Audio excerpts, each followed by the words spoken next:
Good evening, or good day as the case may be. In keeping with my theme for the YouTube, for my YouTube videos, I'm going to cover tonight or today the conversion of a G-scale locomotive from track power by a transformer or other device to a crest revolution, formerly aristocrat, but retaining the track power. The second step here, and one of which we'll cover later, is not only converting to the revolution, but adding a battery and sound as well. Now the first thing is, I've already done this one, as you can see from the video. Now we're going to back up a bit because this makes it easier. We don't have an hour or two to cover this and take everything apart and cover every piece of wire. So we're going to do it by backwards engineering, so to speak. Now the first thing you've got to do, of course, is take the locomotive apart, be it steam or diesel. The second thing you've got to do is be sure to take all the screws that come out of it and put them in a secure place, such as this magnetized tray. As you can see, all the screws are in there. The first real dealing you have with the wiring is going to be to segregate or separate the various sections of the wiring. For example, you must take the power input coming from the track and separate it from the motor wiring, and sometimes separate all of those from the lighting wiring or the smoke machine wiring. So that's what we did here. Now I want to show you something on this particular locomotive. This is a relatively old aristocrat. It does not have the motherboard on it, so to speak, or the control board that controls the system. Consequently, it's not plug and play. And that sort of scares people off. But there's no need for it to, because it is really a pretty cut and dried procedure. Now the first thing you've got to do the second thing, after taking it apart, is to fully take it apart. Now, a lot of folks don't realize that here we have a door in the back that opens, and here is the switches that control smoke, motor, and lights. Now in this particular model, that rear piece just slides off. I can get it by hand, like so. Some people have glued theirs in, which is the wrong thing to do. You really don't want to do that. Now you can see everything you have to deal with. Now what we're going to have to do is take the original wiring and decide what we're going to do. We know that the revolution as a control device has sections for input and output of power. That means that the portions of the wiring from your locomotive that go from the track into the locomotive to power the locomotive have to be separated out and have to be attached to the revolution. That being said, you're dealing here with a non-plug and play item. So let's take a look at the revolution itself. Here is a little revolution, and it is a revolution. To me, it's the closest thing to DCC without really being called DCC, because you can do just about everything with this that you can do with DCC, and it's actually easier to program and operate. So here we have the element itself called the revolution. Little antenna in the front, on the side, and here in the back are the connections for linking and for speaker, for auxiliary wiring, and for other. Now we're not going to use anything here today except for the linking wire. Now, if it's not plug and play, how are we going to use it? Well, coming with the Revolution is a neat little thing. I think Nathan thought this up there at Crest, but at any rate, it's good. And it's the auxiliary board. And this board is what you're running your wires to, because it's not it's non plug and play. It doesn't absorb or gather in all the information from a motherboard and convert it, so you have to provide it to the Revolution. Revolution has three things that you must connect. Actually, two that you must. The third is optional. Here on this side, in the black and red wires, is the input. On the top side here, on my left, is the output. Now, the Revolution itself is not difficult to understand. Okay, so what we're going to do is build this up as an entity now onto your locomotive. So we've already done this, so what I'm going to do is point out everything. Coming up from the wheels, from the track, is the input that originally came with your locomotive. That input comes in through these black and green wires, blue and green wires. All right. The black wire here is strictly a ground. The wheel or power, motor power wires are these here, the red and black, coming off of each one, front and rear truck. Now, if you don't know this is easy to figure out. You have to take the a truck off and trace the wires back and see which one of these controls the input from the track and which actually runs the motor. If you're electrically inclined, that can be done with a meter.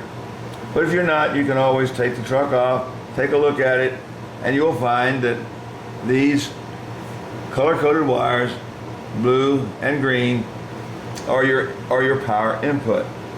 Okay, that being said, what we're going to do is take and run, all right, from front to rear, because we've got two trucks.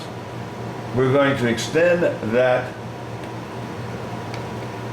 power wire. It's already running from front to rear. What we're going to do now is connect them together. Okay? Why do we connect these together? We connect these together because your Revolution only gets its power from one spot, and that is off of these wires, and it must control both the front and the rear. Now you've got to be careful here which type of locomotive you're working with. In the case of the Aristocrat here, the wiring goes through the chassis of the locomotive down into the truck, and they're mounted in the same direction. Consequently, you don't have to cross any wires. Now, what do I mean by that? If I plug this truck in by itself and turn it on, it's going to go forward or backwards. So say I turn it on to go forward. Okay? Now, you want this truck to go forward at the same time this truck goes forward. To do that, you must be sure that your motor wires all go the same direction. USA Trains, for example, puts them in back to back, so that you must reverse the connections in order to have them all rolling in the same direction. We don't have that problem here. So once we have connected both the front and the rear input, which used to control the locomotive, we've done our job there. So we can take those two wires, green and blue, from this point here, and you can see I've spliced them in from this point here, and run them over here to your revolution. And you'll put them on the input side. Now we've already done that, and here they are coming off of the blue and the green wire, going into the input side of the revolution. Okay, that being said, we know now that we've got power to the revolution, or the ability to put power to the revolution. Now we've got to go and do virtually the same thing to the red and black wires coming off of each truck that actually propel the motors. All right, and once again, we're going to do the same thing. This back one is pre-wired, and I'm going to leave this little box in there because there's no reason to take it out, because it's extended all the way up here to the front. Okay, by doing it through this red and black wire. Notice it corresponds to this. So I don't have to eliminate this board, I'll leave it in. And we bring it down here and connect it like we did the green and blue one, connect it to the red and black down here. Voila! We now have front and rear power and front and rear motors going, or ready to go. We then take the motor wires that we just extended, all right, and we attach them to the, like this, to the output being over here on the back side of the revolution. Now is the time, if you're smart, to test everything. Is it going to work? Now, it will work. It's going to work. And I've got to resplice this wire because it came loose. I just had it temporarily on there.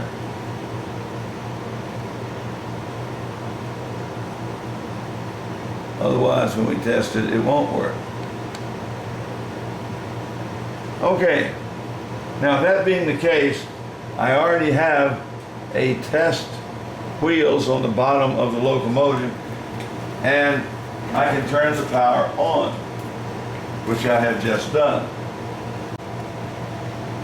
Okay, we've got her all lined up now. Let's see if it will work on my existing wiring that I had pre-wired. I have in my hand the controller, or the throttle, for the revolution.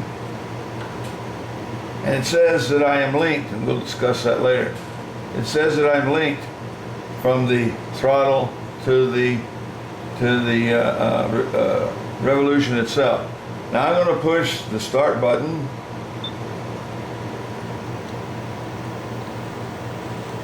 and I think you can hear it. I'm rolling up the wheels all the way to 100%, and it's working really great. I think you can probably all hear that. Now I'm going to cut it back off.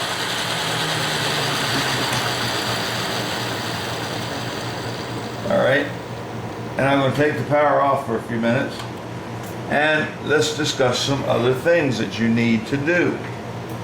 Now, we know now that it'll work, and that's the reason I did this in the steps that I did it in. Okay, now what we've got to talk about is I know that it'll work. All right, but what if I didn't know that it was going to work? Well, in order to test the revolution, you have to link the throttle with the revolution, get a red light, so to speak, turn on your throttle, and if everything works, you're in great shape. Now, that's easy enough to do. I'm not going to go into great detail about programming your throttle, but just suffice to say, to get to the link, to create the link between the two is the thing we want to do here. So I've turned the throttle on. I'm going to push the menu, and it says assign functions.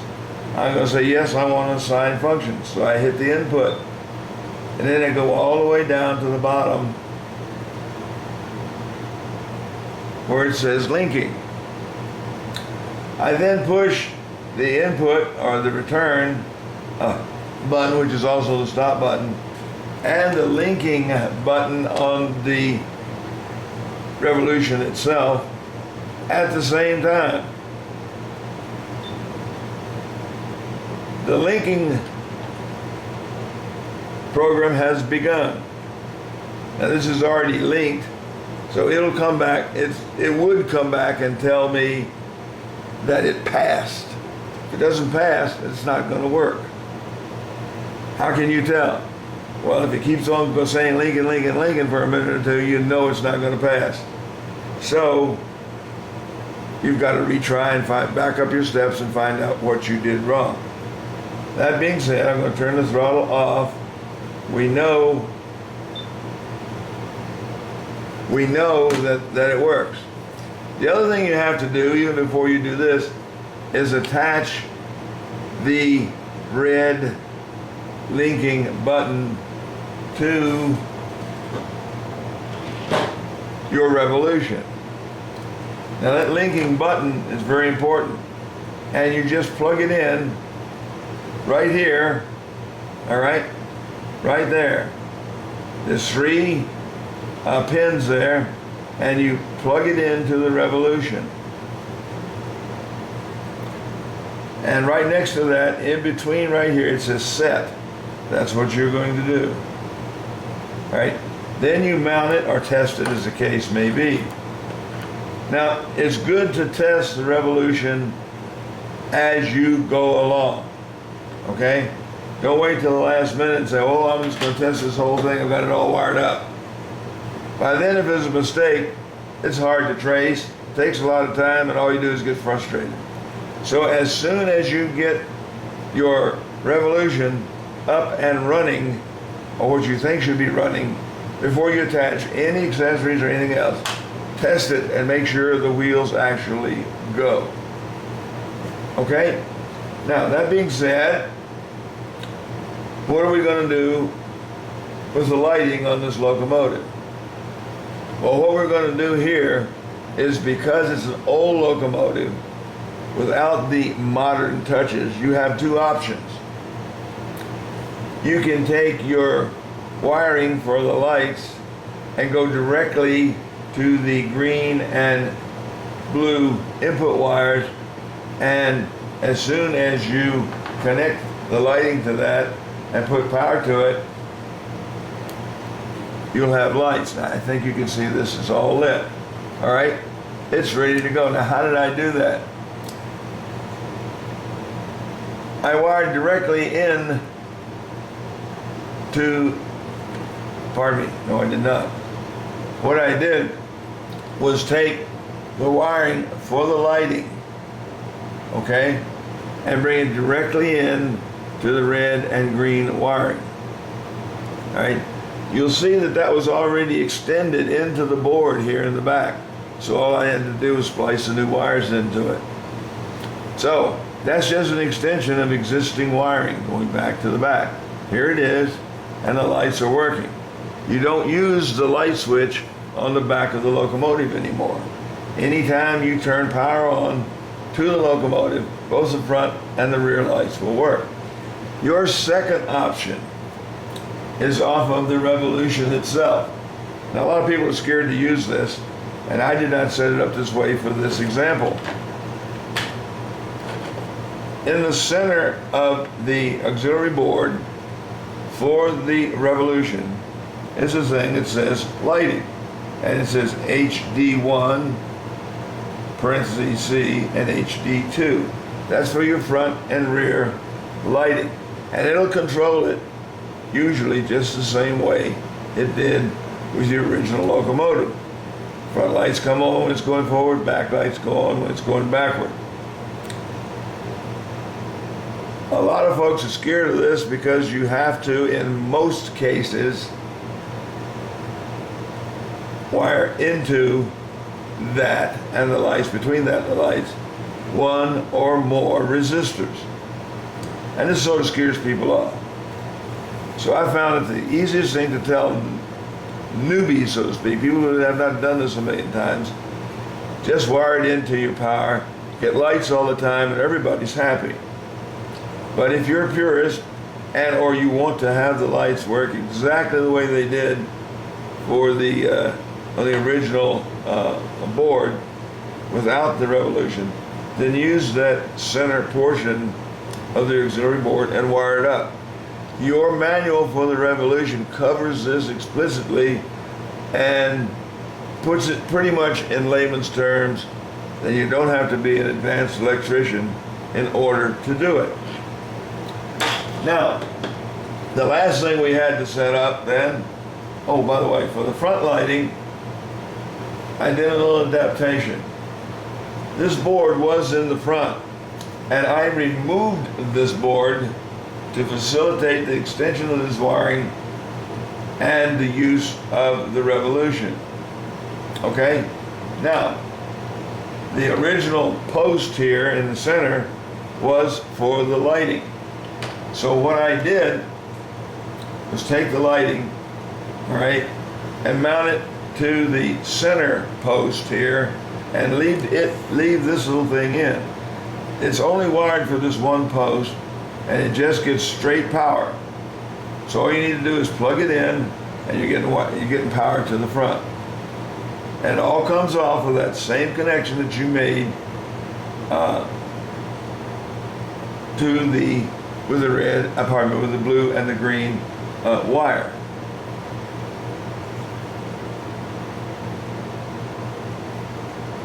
Now, the last thing we have to set up in this locomotive, it doesn't have a thing to do with the Revolution, is the smoke generator.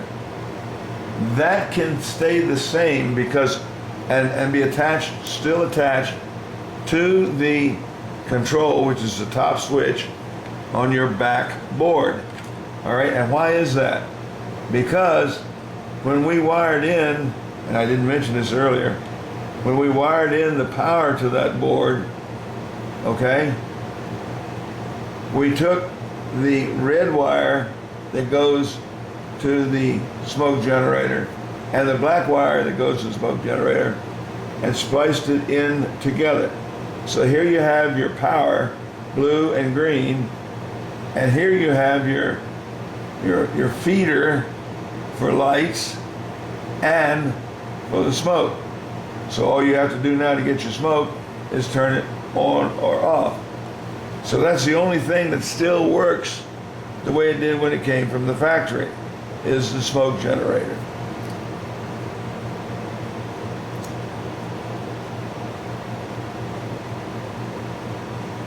Now,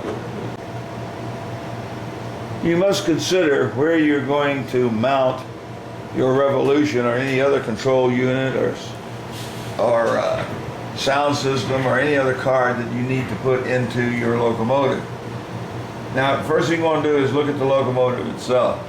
In the case of this one, I don't want to put it on the locomotive here, on the floor of the locomotive, because of the two heavy bolts coming up to hold the weights on the bottom and the two screw holes there that are supported and raised that help hold the locomotive to the top, to the chassis. So I looked around and I said, okay, here's the best place to put it, I think. So I measured out an inch from here and applied it to the inside of the locomotive shell to the top. And you'll see I put it right here. Now what I've done is take 3 layers of mounting tape and put under the auxiliary board. Under the main revolution element itself, I took a styrofoam pad, which usually comes with in the packaging for the revolution, and I mounted that in on one piece. Now this cushions your revolution, and I've never known one to come apart yet. I have seen them short out, and I've seen them come apart using other methods, but I've never seen one or heard of one coming apart that uses styrofoam this way, and it acts as a buffer from the locomotive shell to the revolution itself. You've got to be careful to make sure that it's going to clear everything when you put your shell back on. Okay? Always check that before you finalize your mounting position.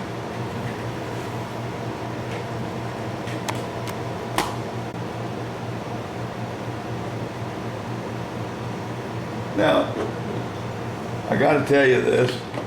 It doesn't have anything to do with the revolution either.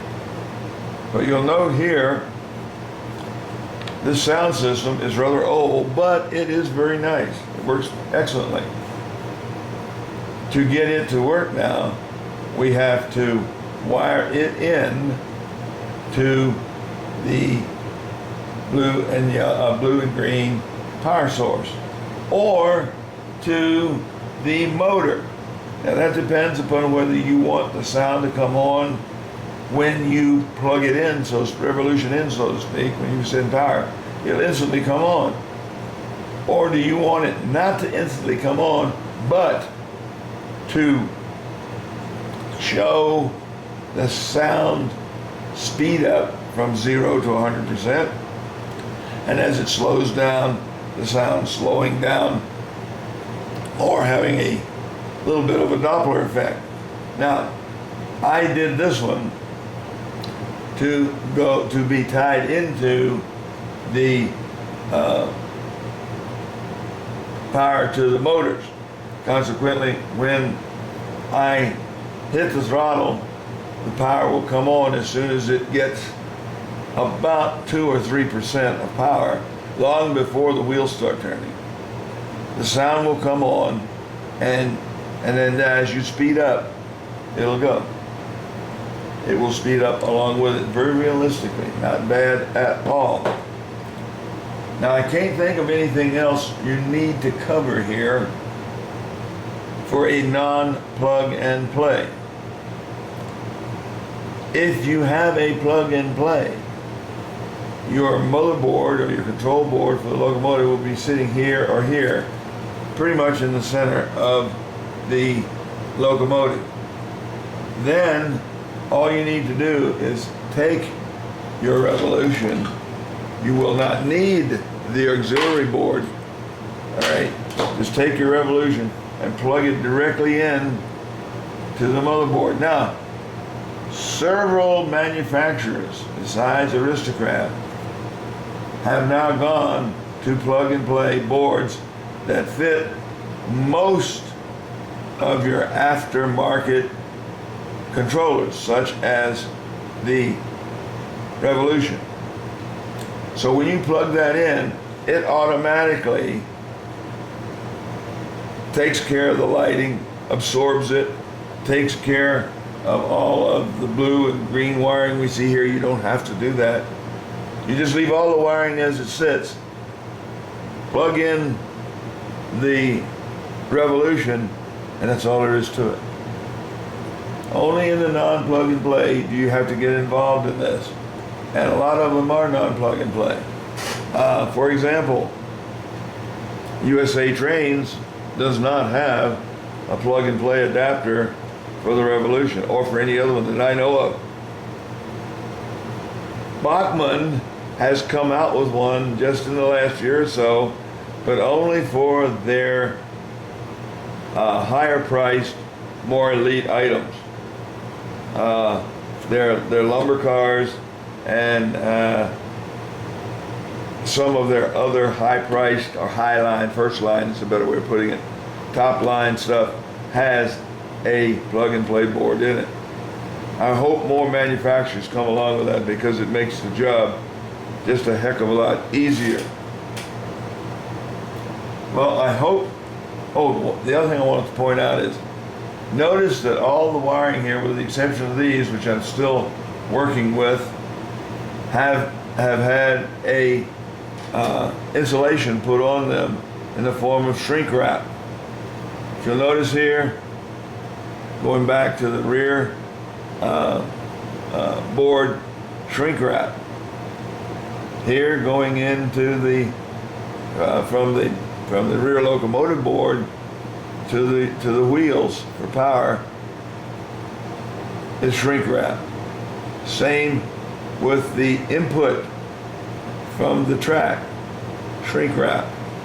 My own splicing, put my own in, shrink wrap here and here, and then going up to the front, I'll put it here for the input, and I'll put it here for the motor. I already have it in here for the lighting, and at both ends of the lighting. Do that. You're better off to do that than you are to use electrical tape. As these things heat up, and they do, especially running in the summer, I have yet to see a electrical tape that will not break away and actually almost disintegrate on the wire. Now, there's a new product out, and I think I've got one of them here. Yes, I do. I haven't tried this yet, but some of my friends have. It's called liquid tape, and they say it works very well, so you might consider that as well. Also, before you do that, when you make a splice, solder it. Once you know it works, put it together like I've done here. Temporary, twist it together until you test it and you know your connections are going to work and they're not going to backfire on your control system. Make sure everything works. Then solder it. Then roll the shrink tape over the top of it. You're a lot better off. I don't think I've left anything out. I hope I've made the job a little easier for you.